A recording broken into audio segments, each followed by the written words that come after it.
Total black empowerment teaches that we, African Americans, or black people if you prefer, have failed to develop a mindset that permits and encourages revolutionary, innovative, success-oriented thinking.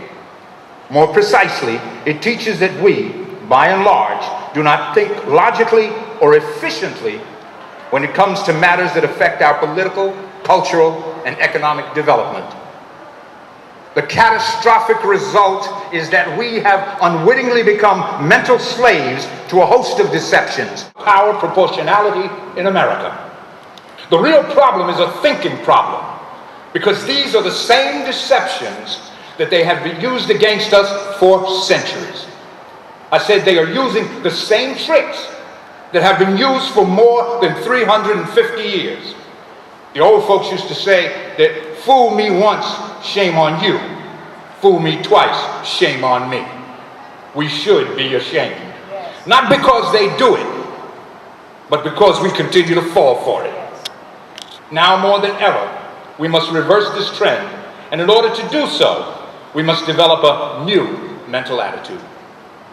A mental attitude that first and foremost recognizes that our ancestors gave civilization to the world, demonstrating beyond doubt what we are capable of accomplishing when we act in our own best interest, based on our own cultural perspective and mindset.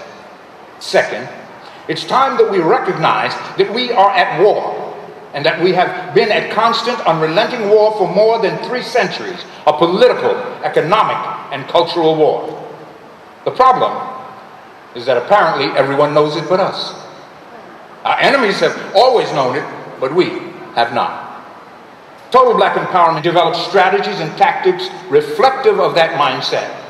We will remain second-class citizens without power proportionality in the land our ancestors built. The heart of the problem is our thinking.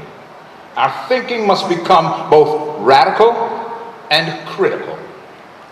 Dr. Carter G. Woodson, author of the classic Miseducation of the Negro, writing in the 1930s, observed that we have never been taught to think, only what to think. He was pointing to the deficiencies of the educational system that has been forced on us by our former slave masters.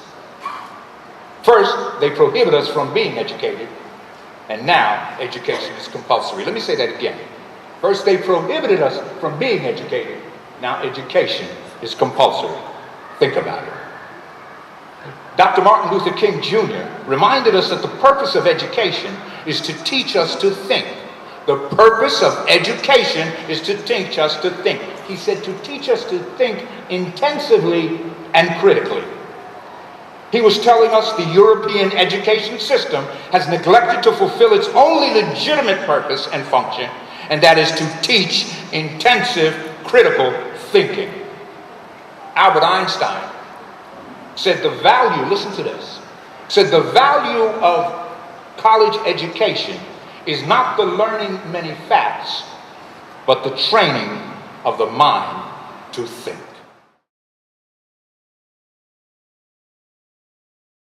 Dr. Angela Davis noted that it's time to think, time to talk about liberating minds.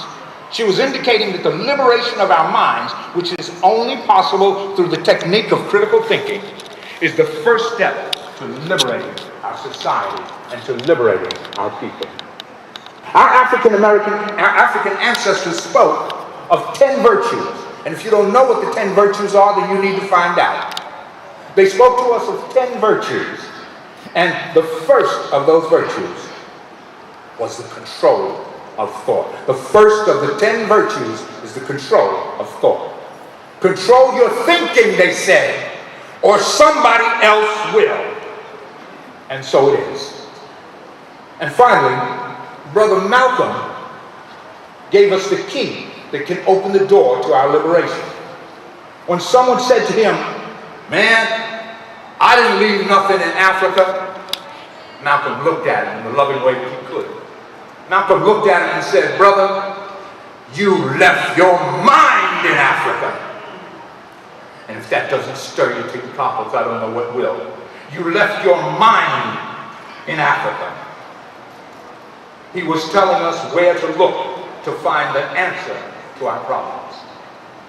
And now, you never thought it could happen.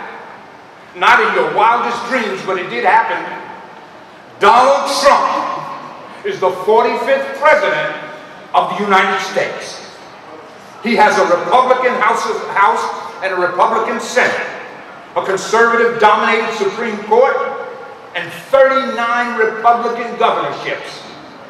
Jeff Sessions, the man who Coretta Scott King predicted would turn back the clock on civil rights, is now Attorney General of the United States. The enforcement of civil rights, voting rights, and the investigation of police departments throughout the country is now in Jeff Sessions' hands. And most importantly, Donald Trump has a plan for you. I said Donald Trump has a plan for you.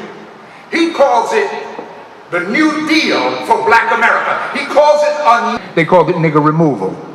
Urban renewal, in case you don't know, was the way they enforced, where they went in and wiped out entire black communities and built high-rise buildings. An example is not far from here. They took out half of Broad River Road in New York, where I'm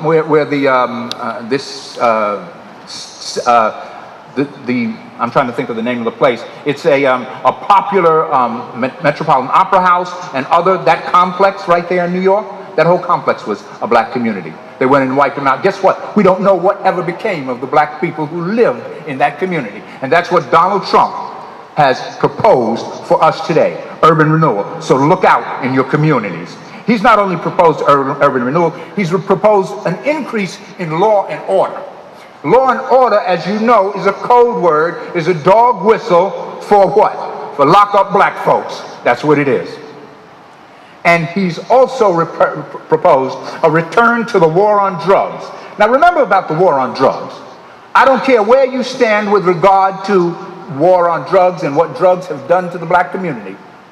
I'm not going to argue with you about that. That it has decimated it, yes, that is absolutely true. But I guarantee you this. The mothers and fathers who screamed to have their children off drugs never intended to have them locked up for 50, 60 years, for the longest periods of time in history. No one has ever been locked up for longer time than our young black men and women that they are snatching off the streets and snatching into our communities every single day. And now Jeff Sessions wants to reinvigorate. He wants to bring back to life. He wants to reinstitute the war on drugs. They have incarcerated 2 generations of our young people. And you've got to understand what that is. You see, you've got to think critically about this in order for you to understand what it means. Revolutions are always started by young people. Old folks like me don't get on the revolution line. It's young people. And our young people today and in the last 2 generations woke up and said, no more. I'm not taking this no more. We started with the Black Panthers. We started with the Student Nonviolent Coordinating Committee. We started with the Deacons for Defense when they started saying, we're not going to take this anymore. We're going to stand up and we're going to fight. And all at the same time, in places that you'll never get into, they were sitting back and they were talking about, got to stop this. Got to stop this. Can't have young men with guns and fearless. We can't have young people who are no longer afraid of us. So what they did was they introduced crack into the community. Now here's the interesting thing about crack, and don't you ever forget it. It doesn't take a genius to sell crack. All you need is a handful of it and stand on the street corner and you'll get customers. And in no time you'll be making $3,000, $4,000, $5,000 a day, some of them. I once represented a young man who, at the trial, the general manager from Caesar's Palace testified under oath that he had personally witnessed this young man drop $4 million cash over the crack table. Now, take it a little bit further. Think now. These are young men who, in order to, and I don't care what you say about what they did, whether it was right or wrong, let's put that on the side for a moment. But these are young men who amassed a fortune. And in order to amass that fortune and to maintain it, they had to do what? They had to go out and they had to get people to protect their territory. And in protecting their territory, they had to buy guns. Where did the guns come? We don't manufacture guns. Where did they come from? They bought them. And when they got those guns, they were afraid others, whose meetings we do not attend, realized that one day those young men would wake up and realize what they had created was an army. And see, no matter what you may think, they are as much in love with you as you are with them. And they will continue to fight on your behalf. So these programs are done and put in place to prevent them from becoming powerful enough to stand up against our oppressors. Donald Trump calls this the New Deal for America. And yet what he wants to do is to reincarcerate all of our young men and women. Now, if you're not concerned about it, you certainly should be. The old African maxim that the leopard does not change his spots remains the same today. And now the same balance of power, listen to this is very important. If you don't take anything else away from this, remember this. The balance of power is now the same as it was when the Supreme Court of the United States ruled that the Negro has no rights the white man is bound to respect.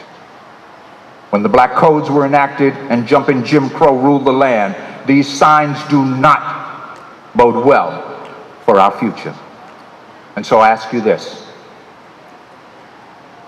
Get a hold of this book, read it carefully, and put into effect what it maintains. It will show you how to use this knowledge to transform your mind into a generator of powerful creative ideas, and will transform your life and our collective circumstances. Total Black Empowerment will help you to attain true clarity of vision, without which our people will perish. And it will teach you how to maximize your power units and attain power proportionality in America. And yes, it will teach you how to use your critical thinking skills to combat and counteract President Trump's New Deal for Black America. These signs do not bode well for us. We must strategize, organize, because this is war.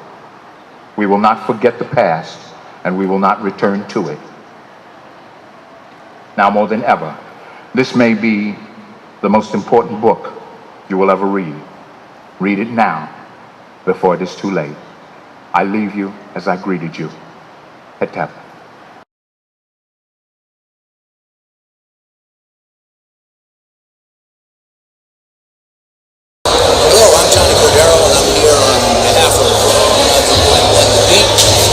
Pleasure to be here, and I am really honored to be sitting with Charlemagne.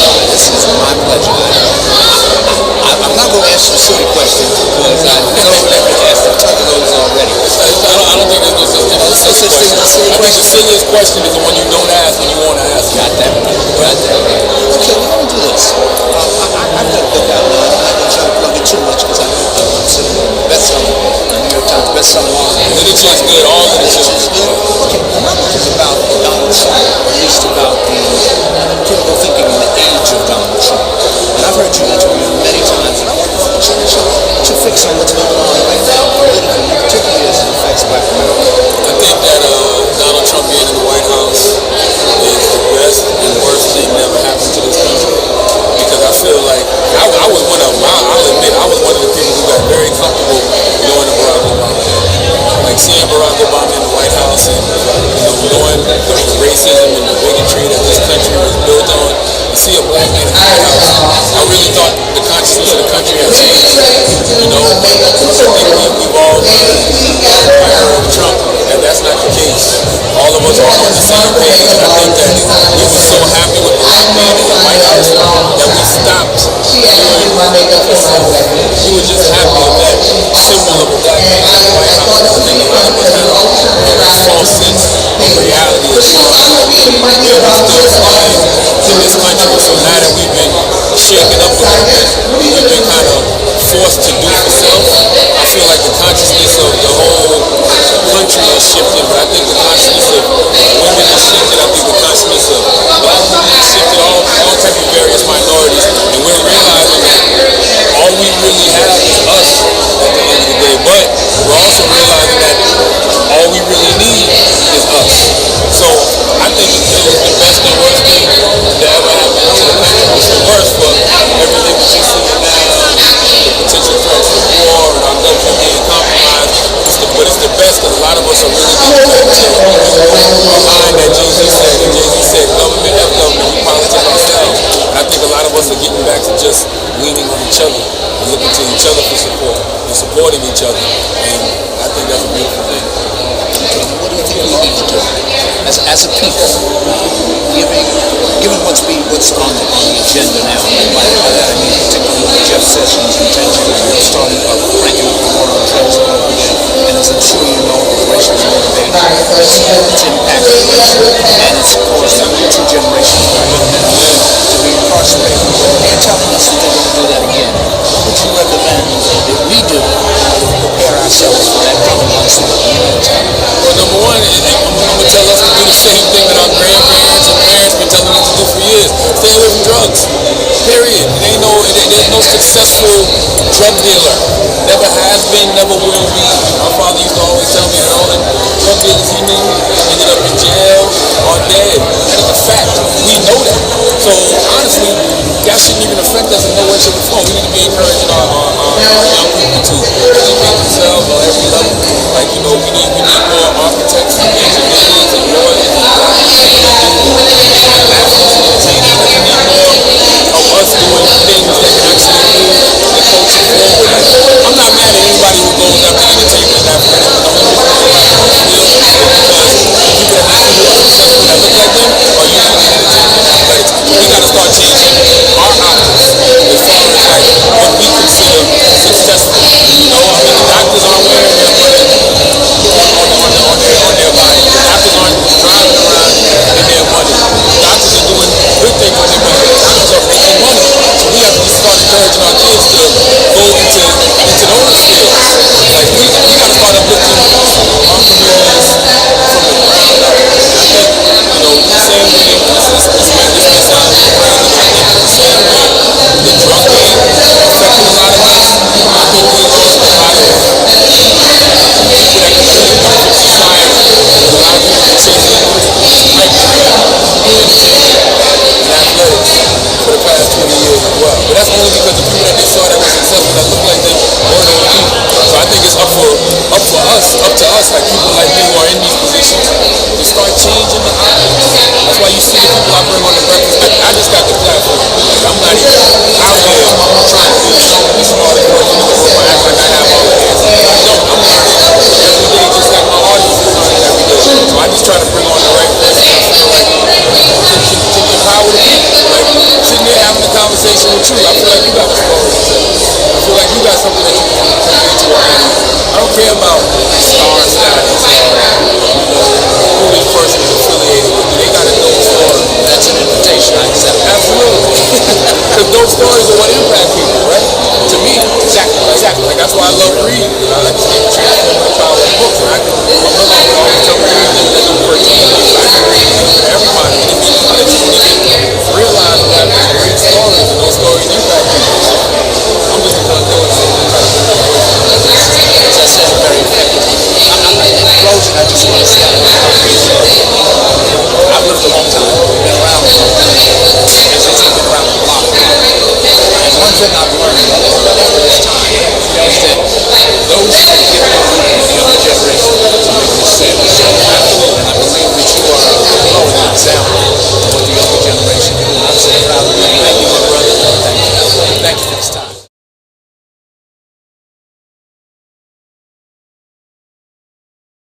I'm here with Mr. Johnny Cordero, best-selling author of Total Black Empowerment. So, we're just going to ask him some questions about the state of the Black Union here in America. So, how you doing, sir? I'm doing wonderful. Today's been a great day. Thank you for having me. Awesome. So, what challenges do you feel we face intellectually in our communities as black people? Good question. Basically, we need to learn to start thinking logically and efficiently. And I know a lot of people would take that as a front, but I really don't mean it in that way, and I don't mean it in a condescending way. But frankly, the bottom line is that we are in the situation that we're in because we have been hoodwinked for 3.5 centuries. And they keep playing the same tricks and the same games on us over and over and over again. And what we need to do is we need to start thinking logically and critically about what's going on in order to develop strategies that will enable us to address the problems that we're confronted with. And that basically is it. It's not a magic formula. It doesn't actually take a lot. All it means is we need to, for example, just a quick example. We've been told that nonviolence is the only method that we can use to address the issues that confront us and problems that confront us. Now, not advocating violence in one way or the other, but just think about that logically. Who in the world do you know fights a war nonviolently? Do you see anybody asking the police to put down their guns? Do you see anybody asking the military to put down their guns? Of course they don't, because they know it's an illogical concept. But we keep buying it. Concepts of forgiveness. Now I know it's a Christian basis, and I understand where it comes from, and believe me, I do understand. But the fact of the matter is, you can forgive, but you can never forget. Because if you forget, you'll just keep forgiving and forgiving and forgiving. These concepts are constantly, nobody tells other people to forgive, they tell us to forgive. They tell us not to fight back. They tell us not to, come on, give me a break. And every one of us who's come along, who's advocated us actually fighting for what is ours, has been assassinated. Here's something that people should think about, and this is in concept in terms of critical thinking. Right. Dr. King advocated nonviolence. Right. On the other spectrum was Malcolm X, who advocated self-defense. Is it any wonder that both of them died with bullets in their head? The important thing is not what you're teaching, is that people are starting to think about things. Dr. King was on the threshold of taking his movement to another level entirely. It didn't work for them. Okay, right. So they assassinated him. And what we have to do now, and particularly our young people, you get a guy like me, I'm over the hill, so they'd say. But you take the young guys like you, what you have to start doing is you have to start taking things and looking at it critically and radically. And to be radical only means to go to the root of the problem. You need to look at these things, look at all these programs they're sending our way, look and see how they help us, or if they in fact do help us. And if they don't, reject them, and reject them outright. We have to start thinking for ourselves. Dr. Carter G. Woodson said, we've been taught what to think, but we've never been taught how to think. And what happens, and what makes it most important, is that if I can get you to buy certain things that are illogical and untrue, then I can get you to buy a whole lot of things. That brings up a good point. Okay. So, what systematic ways should we as black people combat financial literacy? First of all, remember that there are so many people and so many vehicles that are available for us to teach us that. We don't have to reinvent the wheel. It's all there. See, because here's what they do. They create information, they create techniques, and they hide those techniques from us. We need to get to them and find them. But we also need to remember, because we're critical thinkers, we have to remember that we've been sold a bill of goods when it comes to economic survival and economics,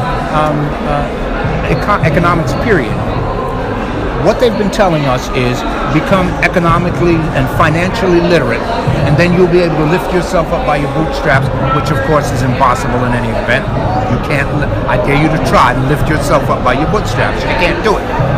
But the important thing is what they're doing is they're keeping us away from the true issue, and that is political empowerment. Right. You see, economic empowerment, true economic empowerment, flows from political empowerment. So that's why they suppress the vote. That's why they're trying everything they can to keep you from voting, so that you will not get your hands on political power, because when you get political power, that's how your people come up. The other thing, and this is why the book is entitled Total Black Empowerment. Total means everybody, all the time, everywhere. That's what it means. And so by total empowerment, we're talking about the entire community coming up. Right. The entire community being uplifted. Here's what they've done. Again, critical thinking is important. What they've done is they've told you and others, they've said, don't worry about everybody else. You go ahead, we got a job for you. We're going to pay you 6 figures. Your name's going to be all over the place, and everything's going to be fine. But guess what? You can't even go back to the community that you were born in. Why? Because the people who are in your community are now going to despise you because you're wealthy and they're not. Okay? So the only support, and believe me, I don't begrudge people their wealth. I don't begrudge entrepreneurs I don't begrudge Oprah Winfrey her billions. None of that. What I'm saying is we've got to remember that either we all come up or none of us come up. Right. And the minute we start understanding that and we start understanding the totality of this is group advancement, collective advancement, that's when we make the change, and at no other point. It's unfortunate that we've come up in a way that people will watch you get hurt and not feel that I'm in any way obligated to come to your assistance. Right. Okay? What we have to start doing is, you said it takes a village to raise a child. What we have to do is go back to those old African concepts that stood us over time for thousands of years that we abandoned because they came in and told us ours was mumbo jumbo, ours was nothing, and sold us ours. But here's the problem with what they sold us. Every group of people has their own culture. Culture is specific to people. Right. Culture is the technology of survival. That means that your ancestors developed a technology that was used to survive and prosper.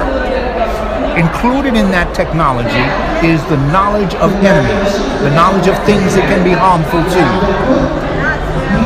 What they did was they came and took our culture away and gave us their culture. Now, the problem with that is that their culture, like all cultures, identifies enemies, the people that you must avoid in order to survive and prosper. Well, guess what? Their culture said that we are their enemies. So now by adopting their culture, what we've actually adopted is the belief that we are our own enemies. And we wonder why we go astray. Right. Okay. Well, how do you feel the music industry can turn around these problems and these issues that are being put in our system? Wow, what a question. They can make us or break us. And I say this to all of my brothers who are hip-hop, whatever you're doing, I say this to you. You can make us or you can break us. They are the Pied Pipers. People are listening to them. You don't have to be a genius, but they're listening to you, and that's what this is all about. Who is going to have the ear of our young people? So what I say to you is, if they're listening to you, man, give them something to listen to. Right.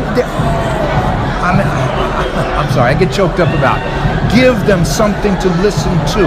Don't teach them that, I'm not even going to say that some of the things I've heard.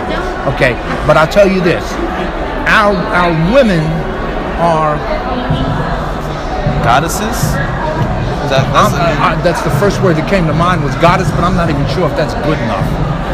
They are the creators of civilization. Right.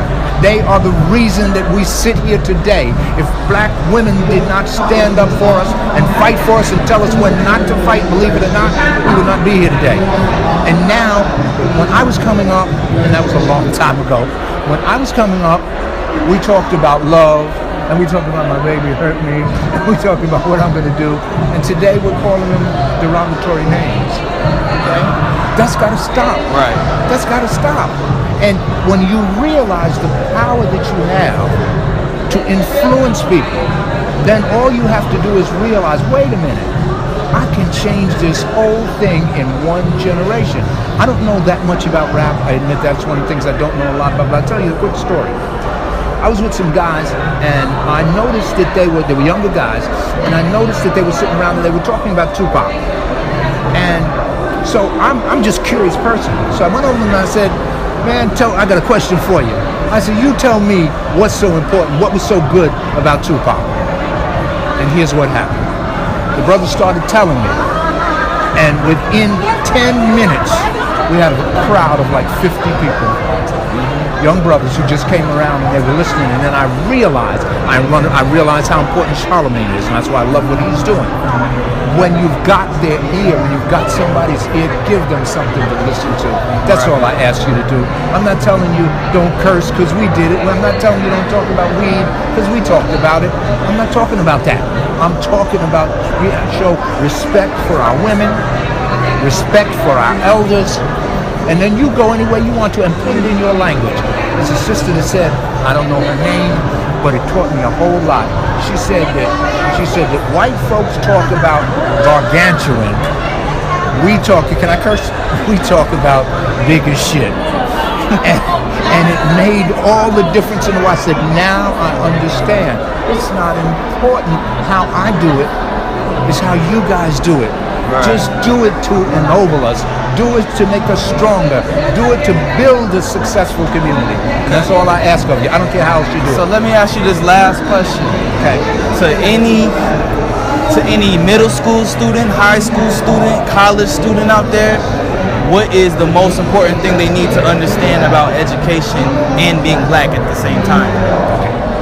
They have to understand that the word education derives from the word to educe.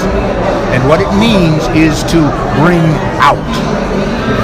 They have to understand that when they go to school, that in most cases, in many cases, they are there to indoctrinate them. That's not education. The good teacher who is worth his or her weight in gold brings out from the child, from the student, what is in there, not put something in. And if they understand, this is a very important principle, that for centuries they forbade us from learning to read, learning to write, or generally being educated.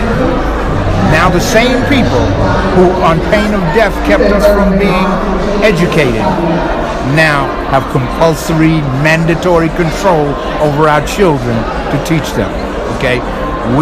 Parents have to get involved in the school system, have to watch curricula, see what's being taught, and the young people, and I know people will disagree with me, but I believe this wholeheartedly. Young people, when they go to school to learn, but recognize that what you are really there to do is to learn how to think. And above all, don't accept anything from anybody on face value. Investigate everything, research everything. That would be my advice to young people. Okay, well, representing 101 The Beat and 105.5 Throwback, you heard it from Mr. Johnny Cordero himself, and have a wonderful day. Thank you, sir. That was great. Love it, man. Thank you so much.